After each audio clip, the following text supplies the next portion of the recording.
देश में अब तक संक्रमण के कुल मामलों की संख्या 2,56,611 हो गई है। वहीं मरने वालों का आंकड़ा 7200 तक पहुंच गया है और इलाज के बाद 1,24,430 लोग ठीक हुए हैं।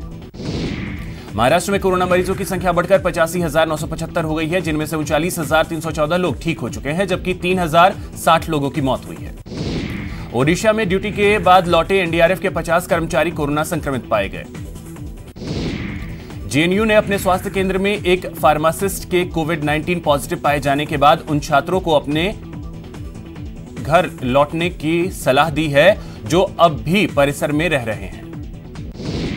राजस्थान में भी कल कोरोना के मामले तेजी से सामने आए। 24 घंटे में 277 नए मामले सामने आए हैं। कुल मरीजों का आंकड़ा 11,000 के करीब पहुंच गया है। कुल मामला 10,876 हो गया है। कोरोना काल में प्रदेशवासियों के लिए खुशखबरी है। राजस्थान की रिकवरी रेट बढ़ी है। रिकवरी रेट बढ़कर 74.6% हो गया। दुनिया में कोरोना मरीजों की संख्या 71,89,000 के करीब पहुंच गया है, जिनमें से 35,30,766 लोग ठीक हुए हैं, जबकि 4,08,240 लोगों की मौत हुई है। वाराणसी के श्री काशी विश्वनाथ मंदिर को भक्तों के लिए खोल दिया जाएगा। भक्त आज से बाबा काशी विश्वनाथ के दर्शन कर सकेंगे। अलवर जिले के भिवाड़ी में कोरोना के 2 नए केस मिले हैं। बताया जा रहा है कि दोनों पॉजिटिव लोग हाल ही में दूसरे प्रदेश से वापस लौटे हैं। सवाई माधोपुर जिले में कोरोना संक्रमित रोगियों के आंकड़ों में लगातार वृद्धि हो रही है। कोरोना के 4 संक्रमित रोगियों को लेकर जिले में कोरोना संक्रमित रोगियों की संख्या 44 हो गई है।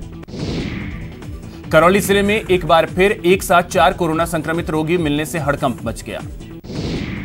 धौलपुर जिले में 3 और कोविड-19 पॉजिटिव मिलने से जिले का कोरोना पॉजिटिव का आंकड़ा 69 हो गया। अलवर में सोमवार को 58 कोरोना पॉजिटिव केस सामने आए, जिनमें सबसे ज्यादा मामले तिजारा ब्लॉक में सामने आए। अलवर के किशनगढ़बास उप कारागृह में कोरोना की एंट्री हो गई है। जेल में कैदियों का इलाज करने वाला कंपाउंडर कोरोना पॉजिटिव निकला। अलवर में नगर पालिका भवन के उद्घाटन कार्यक्रम में सोशल डिस्टेंसिंग की धज्जियां उड़ाई गई। कार्यक्रम में लोग एक दूसरे के नजदीक बैठे नजर आए। बारां में सहरिया महिलाओं ने मास्टर रोल का उचित दाम नहीं मिलने पर पंचायत समिति का घेराव किया। कोटा के न्यू मेडिकल कॉलेज अस्पताल में खाने को लेकर जमकर हंगामा हुआ। मरीजों का आरोप है कि उन्हें कच्चा खाना परोसा जा रहा है। चूरू में बिजली के बिल माफ करने की मांग को लेकर प्रदर्शन किया गया। जयपुर के चारदीवारी क्षेत्र में आज से बाजार खोले जाएंगे। अलवर के सरिस्का बाग अभ्यारण्य सोमवार को 82 दिनों बाद पर्यटकों के लिए खोल दिए गए। उदयपुर के बायोलॉजिकल पार्क को पर्यटकों के लिए खोल दिया गया। भरतपुर जयपुर आगरा हाईवे पर ढाबों का संचालन फिर से शुरू कर दिया गया है। जोधपुर का John by the park restaurant लोगों के लिए खुल गया है। अनलॉक 1 के तहत जारी की गई गाइडलाइन के तहत कोटा में भी मॉल्स, होटल्स और रेस्टोरेंट लंबे वक्त के बाद खुल गए। उदयपुर में भी होटल्स खुलने की स्वीकृति मिल चुकी है। हालांकि पर्यटक नहीं होने के चलते होटल व्यवसायियों का होटल खोलने के प्रति कम रुझान दिखा। भरतपुर का केवलादेव नेशनल पार्क आज से खोल दिया जाएगा। कोटा में जन्म और मृत्यु प्रमाण पत्र बनवाने के लिए लोगों को खासी परेशानी का सामना करना पड़ रहा है। बीजेपी कार्यकर्ता ने प्रक्रिया को सरल बनाने की मांग की। कोटा मेडिकल कॉलेज अस्पताल के इलाज के बाद ठीक हुए 41 मरीजों को डिस्चार्ज किया गया। धौलपुर में सोमवार को बीजेपी पार्टी के नेता और संगठन पदाधिकारियों ने अस्थि विसर्जन के लिए बसों को रवाना किया। झुंझुनू में न्यायिक अधिकारियों और कर्मचारियों के साथ अधिवक्ताओं की इम्यूनिटी बढ़ाने के लिए एक बार रूम में आयुर्वेदिक कैप्सूल और काढ़े का वितरण किया गया। उदयपुर में राजस्थान पेंशनर समाज उप शाखा ने सराहनीय कदम उठाया है, जिसके तहत वैश्विक महामारी कोविड-19 के लिए प्रधानमंत्री और मुख्यमंत्री राहत कोष में 1,11,000 का चेक जमा करवाया गया। झालावाड़ में कोटा स्टोन उद्यमियों ने जयपुर डिस्कॉम के अधीक्षण अभियंता कार्यालय पर प्रदर्शन कर उन्हें ज्ञापन सौंपा।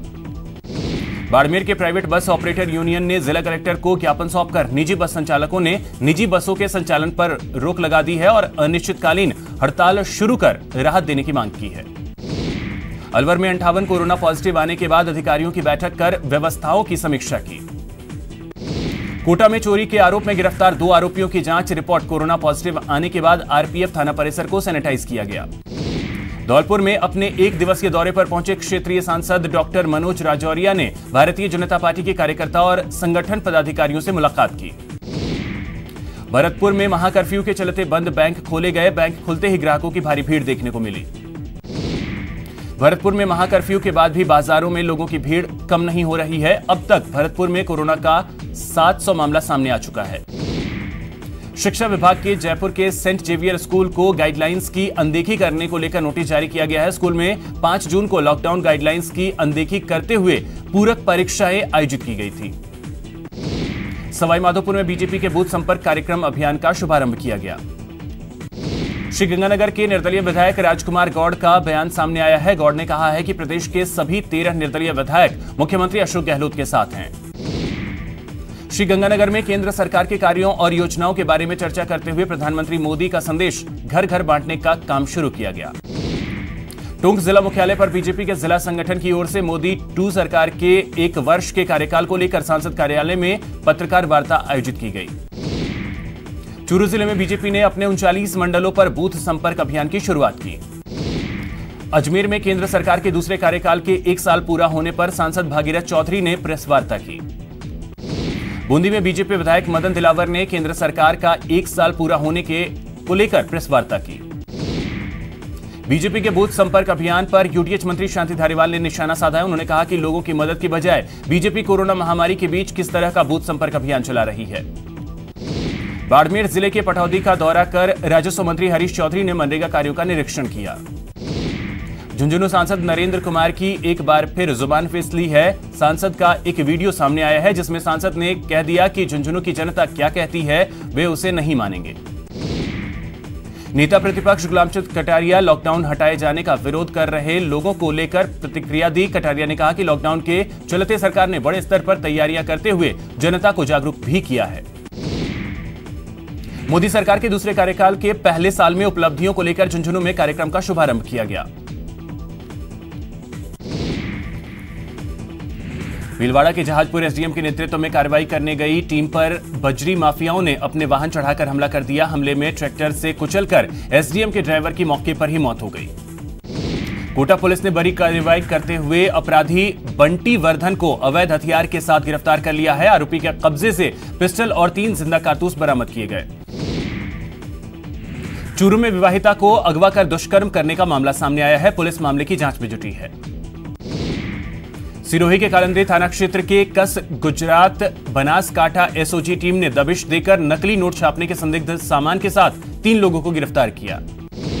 कोटा में पेट्रोल पंप पर चाकू से हमला कर पेट्रोल पंप कार्मिक को घायल करने का मामला सामने आया। पुलिस मामले की जांच में जुटी है। धौलपुर में पुलिस ने कुख्यात इनामी डकैत केशव गुर्जर को हथियार और राशन सामग्री उपलब्ध कराने के 4 बदमाशों को गिरफ्तार किया है। चारों बदमाशों को गिरफ्तार कर पुलिस ने पूछताछ शुरू कर दी है।